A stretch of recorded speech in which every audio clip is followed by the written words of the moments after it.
qui veut la paix prépare la guerre. Il faut aussi la nana batouana. Alors comment expliquer un grand Congo et Zala agressé dans moi petit pays moi pays moi mukebo. Stabilité, gestion et amalamte surtout ministère Affaires foncières. Kobongisa mboka 5 ans c'est peu. En tout cas c'est peu. Il faut année ezala penza. A été touché. Dans les combats, il était environ 6 heures ce jeudi matin lorsqu'un groupe a attaqué une position de l'armée congolaise à Kalaou, à une dizaine de kilomètres de Béni. 45 minutes plus tard, les forces armées étaient attaquées à Rwangoma, un quartier populaire de la commune de Béni.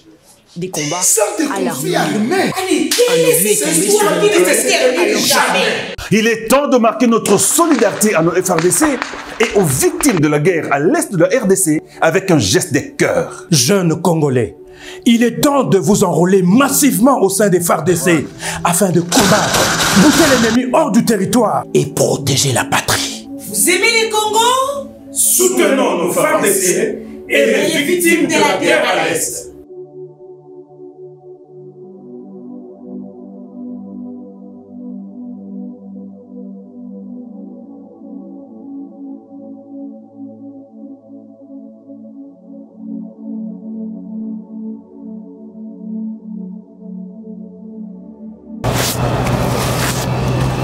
Voilà, merci beaucoup, mesdames et messieurs, vous qui êtes dans la diaspora congolaise, en train de nous suivre sur notre chaîne www.congo.télévision. Bonjour, bonsoir, éco dépendre de la Bangongo Bogota la mission, la Banda Kunabino. Merci, s'il faut parler de la République démocratique du Congo, numéro 116. Voilà, comme vous l'avez remarqué, je ne suis pas seule. On a plateau Nangai, Nazana Ndekogela Obulu, Bomisana Komona na Yambakaye, na Bamédia, moi et Belé, Bomo na intervention naïe, c'est notre futur candidat président de la République en 2028, bien sûr. Il y a une lettre aujourd'hui parce qu'on a besoin de redonner encore l'image de la RDC face à la jeunesse. Je suis avec lui ensemble. Nous allons parler de la situation politique de notre pays. Nous allons parler de la vie professionnelle de Kinshasa. En tout cas, sans plus tarder, saluons notre invité. Puis, Tokozo n'est pas la caille. Au Tokobana, Masolo, on a dit son mot qu'on allait au dégoûter. On a pu sur moto. Et surtout, Moye, il m'a l'air la chaîne n'a pu. Mbote mingi, Ndeko Josephat Mwanza. Ngape na zongiseli bino matondi na ndenge bo yambinga lisusu na media na bino media elangdamaka makasi au niveau international comme au niveau national eza libaku malamu opportunité muneno bopesi biso en tout cas tozo senga merci beaucoup pour cette confiance bozo sala biso donc nazo pesa pe déjà ba meilleurs vœux na ba auditeurs et bah, téléspectateurs au Bazolanda Biso partout dans le monde. En tout cas, meilleurs vœux pour Nambula Oyo Yasika et Lingi Kobanda. Merci, meilleurs vœux. Ngapena Bosanaki, meilleurs vœux na abonné na Biso, meilleurs vœux na Balambranga, meilleurs vœux na Basutenanga, na Baobalingana, Baobalingana. Voilà, merci beaucoup Boulou. Ça c'est pas ça l'essentiel de notre entretien. Tout l'obéla. Na nos nangana oteko lobila mai matali vie professeur Kinshasa Ndeko Gelor Ozali futur candidat président de la République toyebi ke ti ozalelo na ba mission on sait déjà que un jour et aussi bas ozala président na biso ko Gérard Mboka oyo lelo kotala ville professeur Kinshasa ndenge kobi balobaka après la pluie vient le beau temps. Mais après la pluie, on a Kinshasa c'est comme milelo, ma famille belé faut ba banda ko banga so likolo yindi ba ko luka moyeni ba ko kima na banda na bango Ndeko Gelor yo un jour le lobby occupe gérer moka au République démocratique du Congo. Quelles seront les prises de solutions quand on met un peu pour lutter contre ma inondation et ça pour ça la ma érosion mort bien que l'érosion c'est une catastrophe non naturelle mais ça arrive comme un peu répétitif si je peux dire dans la ville professionnelle Kinshasa lelo soko yé quelles seront prises de solutions pour mettre un peu pour lutter. Alors, merci beaucoup pour notre Mutuna. Mutuna est vraiment capital. Et liboso kutuna banda, le kola bande on a biso ebele, ba koufi plus de 100 morts. Et d'ailleurs, gouvernement, on a biso et décrété qui deuil national. Donc, toza ko kabola mawa. D'abord, on a ba mabota oyo koufeli batu, bande ko bana, na bana mike, c'est vraiment, ça fait très mal. En tout cas, ba condoléances na biso pour na ba famille se prouver. Nous sommes de cœur na ba nyonso. Alors, pour na makambo matali, ba inondation et salemi et na ba mort o elandami, eza vraiment pas si mingi. Alors, cause yelo nyonso ezalaka kaka source nango ezalaka. D'abord, avant de proposer ba solution, il faut na royeba ba cause nango nanu ezanini. Déjà pour na attaquer très rapidement, ba cause ya makomeli biso awa eza d'abord na ngambu ya gestion ya mboka na gestion ya ville parce que tolobela Kinshasa. Sérieuxité ezo na rigueur na conscience ezo zanga mingi na bakondi ebele na o bazo gérer mboka oyo par rapport ya comportement bazo poser pour na ko prévenir ba dégâts et écomater parce que ningi balobaka babaka gouverner c'est prévoir. Donc pour na gouverner pour na gérer il faut osala na ba prévention ko prévenir ba danger écomater au cas où mbula makasi beti au cas où catastrophe naturelle. Donc il faut ko prévenir. Alors la prévention on est au salemate parce que responsable est d'abord numéro 1 ezananu bango moko bao bazo kamba mboka pe bazo kamba ville ya Kinshasa. Notamment parmi ba cause ezake ba ministère o ezali na responsabilité à kosala ba lotissement tolo la ministère affaires foncières. Donc bazali parmi ba cause ya makamunyo sozo salema lelo sikoyo. Parce que bazo ko pesa autorisation ou bien lotissement baza ko lotir partout sans pour autant basalo babenga ka viabilisation ya esika pour na royeba pour étudier na no mabele batala pe réseau d'assainissement avant tout pour na ko koyeba ndenge ni réseau d'assainissement c'est-à-dire nzela place ba terrasse koleka place ba rivière ndenge ko salema place ya nzela pe parce que réseau il y a pas que les réseaux il y a ba mai eza pe na ba réseau ya banzela. Donc viabilisation eza ko salema te baza ko pesa autorisation ya kotonga. Les ministères d'abord affaires foncières ba opesa batu ba mabele po batonga batu baza kotonga en désordre baza kotonga bisika oyo bakoki kotonga te.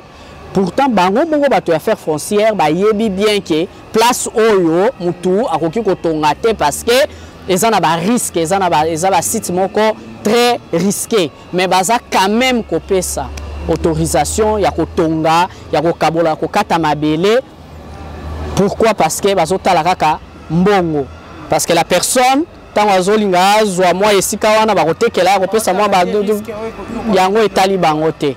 Non seulement bango moko bakonzi également ba sombi pe musombi pe musuba ke bise que non awa boye moi iki akoluka pesa mbongo akorrompre po bapesa ka la place wana. Donc la responsabilité est à partager mais d'abord il y a bakonzi bango moko baza kotonga likolo ya bakaniveau baza kotonga likolo ya zinga na ba rivière na Kinshasa awa parce que selon mibeko ya mboka ezana ba espace bâti à 25 mètres de part et d'autre place union sur rivière et les cas parce que il y a possibilité à quoi agrandir rivière pour que memaramai na ebele mbala moko siko baza kopesa ba autorisation de bazo lotir na ba lit des rivières baza ko lotir na ba direction ya ba caniveau. Donc yango eza à la base ya makamboyo et puis il faut bakisa pe curage ya ba caniveau na évacuation. Ça aussi responsabilité obele ya mbula matadi. Et loko wana peza ko salema te yango ezo sala ke tangu mbula eza ko beta ba mbula ya makasi mai ya lukaka place oyo ye il faut akende. Or direction nyonso mai ya za ko kende kozwa ezala po mema na fleuve.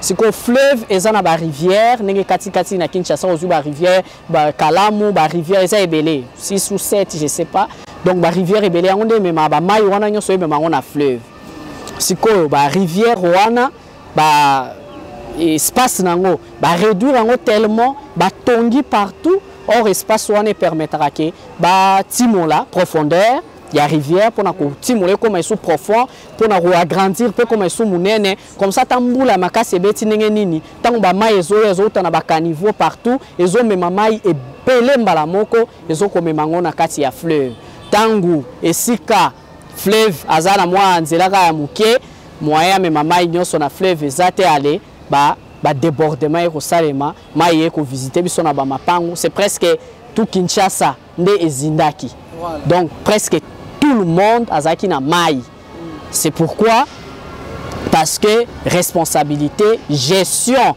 eza malamu te surtout ministère affaires foncières bango nde baza vraiment d'abord à la base ya makambo etali situation ezokomela biso alors pour la solution ngai na kobanza ke il faut ba mesure moko forte ba mesure impopulaire ba mesure drastique c'est-à-dire bato nyonso batongi na ba sites oyo eza autorisé te na ba long des rivières ba lit des rivières bo batongi likolo ya ba caniveau bo batongi likolo ya ba mabele oyo place ya ba érosion esalemaka il faut qu'on raser peu importe bâtiment peu importe niveau ya bâtiment na mbongo ba dépenser qui pour na kotonga bâtiment wana donc il faut mokondi ya mboka parce que là c'est le garant ye mokonda okozwa décision ya modèle wana c'est-à-dire à s'imposer à lobi ke net ndenge zaboye bo razele ngai place nyonso oyo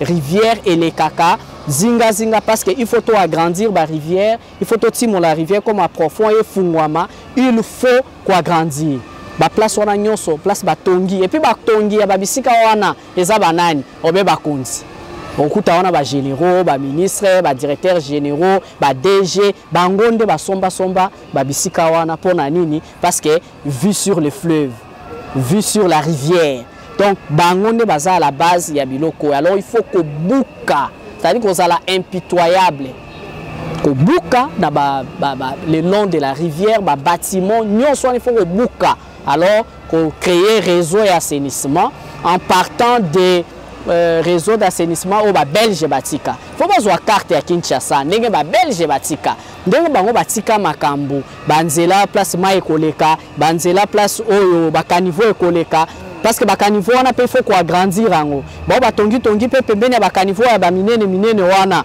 il faut ko buka pona ko fungola lisusu ba caniveau ekoma makasi alors je crois que c'est ça d'abord musala oyo mbula matadi roki ko sala et puis après ko pekisa na bato oyo baza ko gérer ba ministère notamment les affaires foncières aux urbanisme et habitat donc il faut rigueur et zalamakasi il faut batona ba respecter mibeko il faut ba respecter ba normes urbanistiques ba respecter mibeko ya mboka et puis ba respecter science o bango batangi la classe parce que tout la science a tout dit batanga yango na ba classe bo baza ba ingénieur ba architecte batanga ba yebi makambo wana makambo nyonso ba yebi na bango mais baza ko salela nini lokoso ya mbongo pour se retrouver alors il donne la possibilité à n'importe où construire n'importe où ba espace vert ezara isusu te donc nyonso ezande koteka c'est à la base de tout alors il faut ko banananu ko buka banda ko wana nyonso na ba bâtiment wana nyonso o eza le long des rivières le long des caniveaux le long des donc tout il faut raser et puis ko banda siko ko fungola ba rivière comme minene et comme à profondeur ba caniveau minene et puis na o etali curage, il y a un caniveau régulièrement et puis évacuation parce que beaucoup ont curé mais évacuation sur les salles limitées pour les bêtes les sous les zones na katia. Alors tout le monde a payé quelque part on dirait population peut aux à la vie cause de la vie on a biso ezo comme la biso. Tout le monde a mtusi sans suicide anda kwa ya boaki na nzela tangu mbule ko beta inondation mai débordé salté on a nyonso enfin sikoyo l'état pour qui ko sala ni seront ba mesure ni l'état ko cause face à la population oh attend peut-être inconscience dans tout ça est-ce que biso mo pe population to aux à la cause ba malheur na biso to zo comme la biso alors Léna Lobaki la responsabilité est à partager, mais responsable numéro 1, d'abord, mbula matali parce que l'état nde aza censé asala nini a éduquer population ko éduquer bango à travers ba émission ba selete oyo le kana ba TV par-ci par-là pour envoyer ça ba comportement ba campagne de sensibilisation également ba sanction pe na ba oyo ba kokanga bango c'est-à-dire ba remarquer que azui fulu akeko boaka na caniveau tant ba moni faut azala interpeller. Que font les chefs de quartier, les chefs de bourgmestre, n'est-ce pas, pour gérer le quartier, gérer la commune, alors sensibilisation, il faut ça, même porte à porte, même à travers les médias, même à travers les affiches, donc toute forme à travers même les comédiens, qui peut que ça la sensibilisation pour éduquer la population. Et puis après, avoir éduquer la population, on continuer toujours dans mutumangongi pour respecter en côté subir sanctions amende amende à l'état tout ça et ça que mutakobanga que non c'est na sali boy lobi awa bakokende bakoya kokanga ngai awa bakobenga ngai boy bakokanga ngai nini bakosenga ngai mbongo ya lomande donc je ne peux pas me comporter ainsi donc ya on a ça koloba que population peut tout ça n'a pas la responsabilité mais muto aza censé à organiser à éduquer population à sanctionner oyo baza otambola mbilinga eza obe mbula matadi. Ok, merci beaucoup. On est là qui les Cambo étaient au fond là qui vraiment parenthèse pour dans les Cambo Italie ville professeur Kinshasa en tout cas ils ont ça la passe Mendeko Gelor tout le monde est calendrier électoral CENI à domicile bientôt ezali débit il y a enrôlement il y a électeur avec le système que les CENI à mettre en place, M. Sueza pour remplir mieux surtout et puis au Québec dans la salle pour le scannage. Il sera non découvert parce que tout le monde qui peut dans Gambe il y a des opposants, bali ko critiquer calendrier électoral bali ko critiquer salami malonga te ezali malamu te yo lelo na tête ya mboka oyo République démocratique du Congo. Gelor Boulou a organisé l'élection pendant le gouvernement. Gelor Boulou, processus ni oyo komema lelo pona ko gérer topé pona komema biso na maponomi na délai constitutionnel. Quelles seront les procédures normales au tokoki lelo ko tosa pour que tokende na maponomi na normal tokende na ba bureau de vote topé na tokende ko s'enrôler na voie normale parce que to comme on a ebelé ba côté mais la calendrier électoral surtout éviter sur le plan professionnel. Alors pour la makambo etali maponomi notamment avec entre guillemets CENI ou a organisé makambo etali maponomi na lingina no par rapport il y a Ndengo uti koloba Gelor Boulou futur président donc na sana vision nga pe pona Congo. Alors pona matali élection naza trop sûr par rapport à ngai bien que moi aussi je suis potentiel candidat les années à venir 2028 sur un des cap place totier mais moi je pense je suis d'avis na ba obaza ko kanisake mboka ekoki ko se développer te na makambotali maponomi ba élection c'est-à-dire yango tende il faut la priorité pour na makambotali Congo na pesa yo ndakisa moko okomona comportement ya ba acteurs politiques ezanini tangu oyo muto alingia comme président de la République le roi président Félix Tshisekedi ya comme mokonzi ya mboka ezalaki élection to sala ba marche belé makambotali élection maponomi ti maponomi yango pe esalemi wana komi mokonzi ya mboka. Alors quel est le comportement des dirigeants tangu oyo akomi mokonzi ya mboka ole asala nanu maimatali projet de société na ye pona ko bongisa mboka déjà akomi ko préparer l'électorat na ye pona 5 années à venir.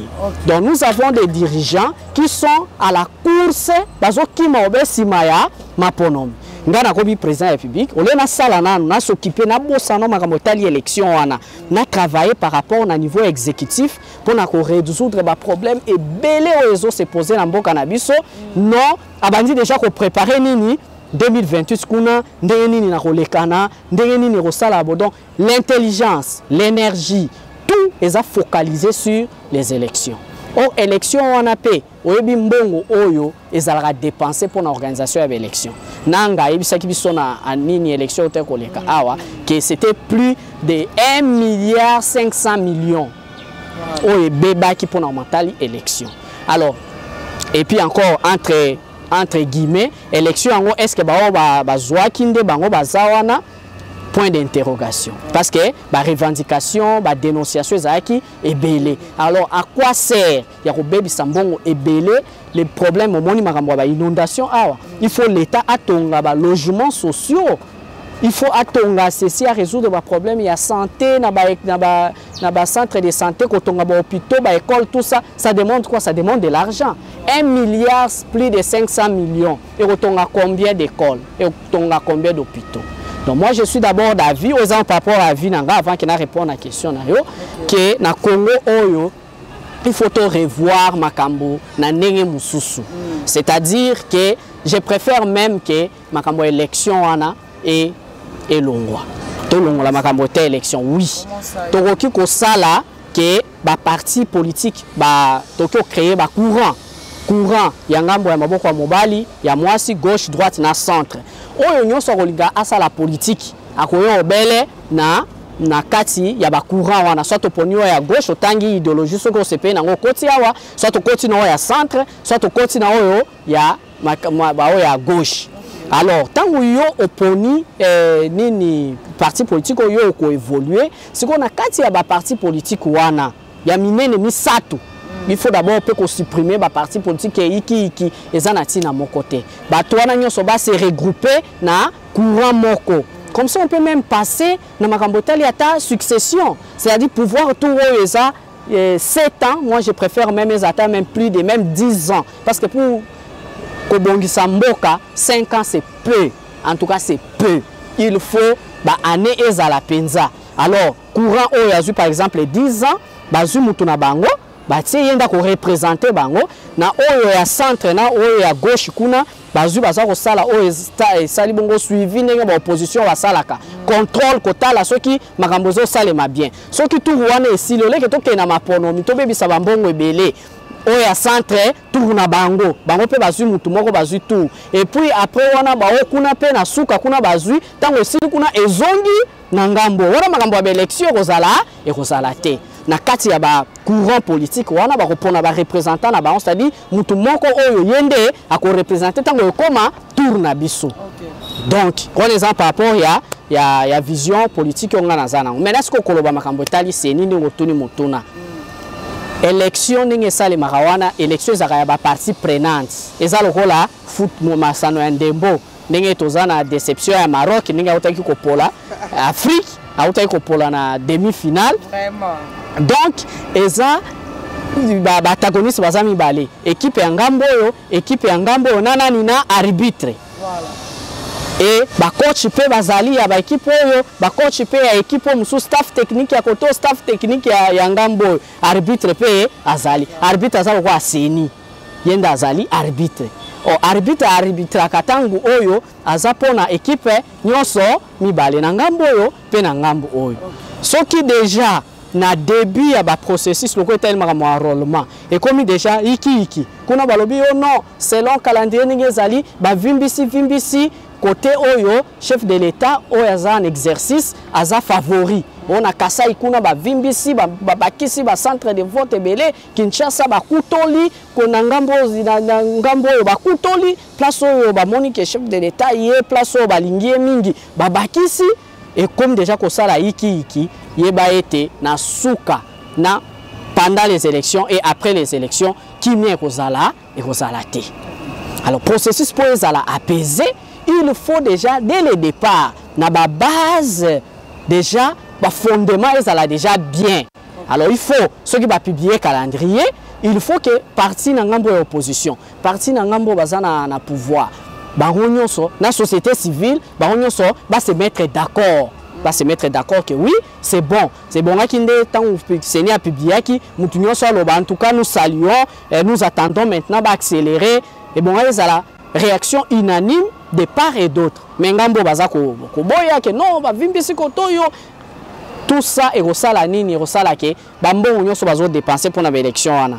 na suka erobota eloko ya malonga te créer kaka ba trouble na mboka et puis to kozongisa biso lisusu sima ba oyo baza ko kamba seni batika pe maele mabe ya komona ke lokwa oyo nde azali mokonzi ya mboka oyo to favoriser nde ye ba oyo to serrer bango non il faut bazala wana pona batu nyonso il faut se mettre d'accord alors pour cela il faut seni yango kutu na kati ya mise en place kutu ya seni oyebi ke iki ezalaki déjà donc déjà comme on dit na livre mokoloba lorsque les prémices sont mauvaises la masse l'est aussi. C'est-à-dire, tant au fondement, ils ont malamu te, ndakwana, et vous allez déjà raison. Raison déjà, en tant que yenda rozwate, déjà comme ko belé là déjà, dans la processus, déjà ba soupçon ezali. Tant que comme na ngama ponom, na na rondima ke interenda azwaki.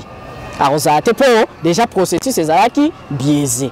Ou bien moi je proposerais pour na bango nyonso, pas se mettre d'abord d'accord. Na makabotali ba parti politique nyonso ba sangana entre bango nyonso autour d'une table ba solo là ça va pas retarder les choses amandenga naza koyebisa yo awa est-ce que faut-il to tenir compte ya tenir par rapport ya calendrier ya makabotali élection yango ou bien makabotali beaucoup mokonzi.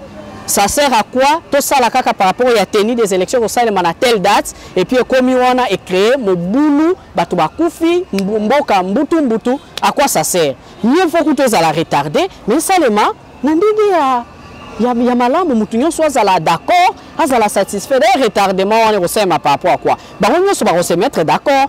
Que ton dimi que les ala retarder boyer pour que tous en pour ça que ça manandenge ya malam tant que ça manandenge ya malam mutunyo so a se peut au père kozwana azui akambi mboka et puis ça va déjà ceux qui bango moko na on a mis en place ya seni wana ezala ki mbilinga mama naza koyebisa yo naza ko rassurer yo que 2023 ta élection esalemi to kozalobe na mobulu obena mobulu pona nini déjà dès le départ. Et au fur et à mesure que tu as avancé, makambu ba suspicion eza kaka déjà. Bakokende te kuna voilà, okuna kala muka boye. Koto kuna bibisu garadele bimi to kendo bela maponom. To kendo bele bo. To kende oui, mais so to komi kuna mbutu. Na mbongo nyonso to bebisaki parce que beaucoup d'argent Congo to na posa mbongo na makambo belé. Ce sont des milliards qui coûtent à la République pour nous organiser l'élection. Alors, les milliards, avec les temps que Seni a connu, ça peut aussi déstabiliser la classe parce que la plupart des centres sont des écoles. Oui, exactement. On a bon, on a technicien, déjà, mais seulement le col a publié un calendrier électoral et qui est satisfaire qui était basala nini babengisa bato nyonso baza satisfait te ketala to publier ki calendrier awa bino bo sepelité siko bino batanti na bino eza nini no biso to moni boye bino eza nini boye parce que tant bo organiser l'élection il faut ba parti nyonso ba participer tant FC sa boy la muka pe kuna peut-être au claquer fort o kuna pe société civile non boyete siko bozo organiser ngo banani arbitre azawana pona ba équipe nyonso mbale pour ceux qui ba équipe wana ezate yo pe arbitrage na yo pe zana tina moko ezana tina moko te arbitre oya wana ta yeboy ba joueur bazate na ngambo mususu na ba coach na baona ba staff technique na bango oko arbitrer nini oko arbitrer tango yo ba partie prenante ba nyonso baza d'accord que tozo tambola na modèle. C'est ça un peu. Merci beaucoup Ndeko Gelor. On a vraiment tout ça la émission à réflexion les émissions mon faut ba congolais papa to expliquer faut bisoper ba médias ba journalistes photo et d'arraper peuple les populations il y a pour comprendre avant de comprendre il faut c'est très important au lieu qu'il y ait un débat inutile.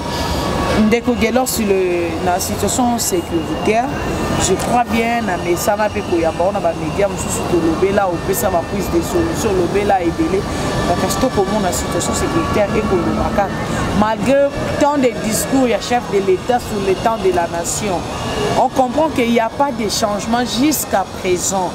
Vous Gelor à la tête du pays, que ferez-vous?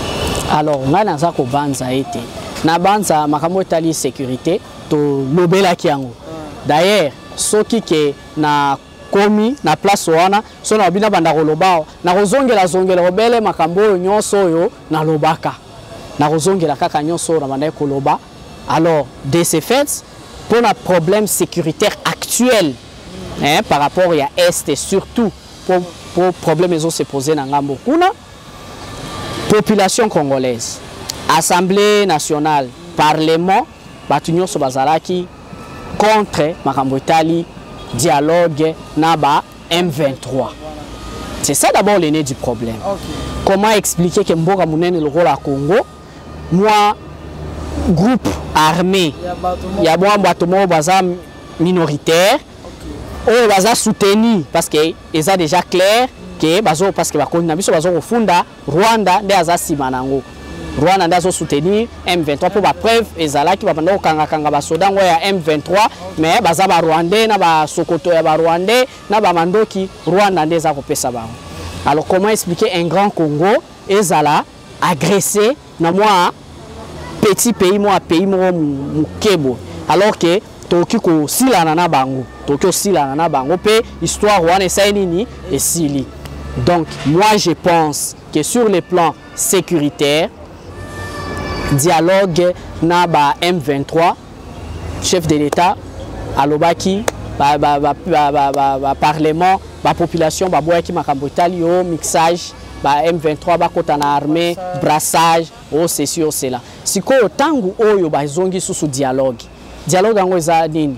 Parce que bango cahier de charge na bango wana ils ont demeuré toujours. Okay. Parce que monaki M23 est publié communiqué que non to utaki ko solo là na ba force régionale il y a Afrique de l'Est parce que là d'abord il y a un problème entre guillemets RD géographie RD c'est un pays des centres Afrique centrale tous un pays de l'Est était. Je ne sais même pas la raison pour laquelle nos quotas nabiloko wana de l'Est. Je crois que même bateau va concevoir qui et loko wana bandima qui loko yo Congo comme na makamwana et assez wana c'est que baebi ba sosoli ata géographie. Donc ils n'ont même pas de connaissances sur le plan géographique. Basant la connaissance sur le plan géographique parce que Congo est un pays d'Afrique centrale comme un pays central et comme un sous nini de l'Est. Alors tout le monde a communiqué M23 qui n'ont pas solo FRDC qui est représenté et voilà ceci c'est là. Si vous cahier des charges na bango est-ce que vous changer? Que non, voilà, il faut récompenser biso, il faut ba militaire na biso ba kota na armée congolaise, il faut ba civil ba kota pe na politique. Donc mbinga solution exacte. Solution eze obemoko. Qui veut la paix prépare la guerre. Il faut aussi la nana batouana. Il faut aussi la nana bango. Au mona ki a watangu ba avion de chasse wana et sopa ki mo eningisa ki ko mon population biso soto sepela ki. Ponanine. Mais pourquoi si sikoyo depuis le wana salema silence radio, donc on ne comprend absolument rien. Pour finir avec ce qui concerne la sécurité dans le Canabiso, il faut se prendre en charge. Armée nationale Nabiso. Na sepela ki ba Congolais ba eko kota na armée, ba jeune ba koti na armée ko la na appel ya mokonzi mboka ke bo kota na armée pour renforcer, ba kota ki ba ike, c'est une très belle chose. Alors il faut attention à l'infiltration hein? Oui, ça c'est évident mais il faut que tant que appel on est salema qui tant enrôlement ya ba population pour na kota na armée il faut que ba dini pe ba identifier okay. C'est pas n'importe qui dans la zone wana où un peu il y a ba suspicion il faut ba écarter option on a ba sena on a ba côté à ouest bozu ba Équateur Kasai Katanga tout ba est kuna moi keba moi ba place mususu te bino bozela nanu to sa nanu ngambo po ba kota isusu te ba ya lisusu ko créer les biso ba problème. Donc moi je pense que pour na makamotali est et mboka na biso il faut to bunda pour na ko récupérer nini na biso souveraineté intégrité territoriale na biso négociation oui mais cahier des charges est-ce que vous en ndenge nini ba ba kosenga nini so pe boyokani te ba kozonga obele Kobunda, alors tout ça la bonne. Tout ça là nana bango et l'autre basi sarango une fois pour toutes. Au grand mot, des grands remèdes. Rien. L'état de la nation, à chaque fois qu'il y a discours, il y a pas tout. D'ailleurs, discours on peut sur l'état de la nation. Toute notre population a un discours chef de l'État au Bakinin. Est-ce que tu as l'anda qui a? Il n'y a pas du courant dans l'anda. Voilà, est-ce que tu as l'anda qui a? Et puis non seulement ça. eza makambo belé ya koloba. Je crois que temps permettre te pour la monde ngamba technique kuna baza on sait déjà buto buto. Seulement pour la question liée à l'actualité. Merci Guélor Boulou pour votre disponibilité. Merci également à Junior Tankoué qui était derrière la caméra. Merci à la grande équipe de Congo.carré. En tout cas, je vous aime tant. N'abonnez pas à sort pour aimer, pour s'abonner, pour partager. Vous allez vraiment plaisir en ma casse. À nous revoir la prochaine. Futur président. En tout cas, de bonnes chances. 2028, Ngamoro. Chef à campagne électorale. Voilà, c'est une très bonne chose. Merci, je vous aime tant. D'ici là, portez-vous bien. Bye.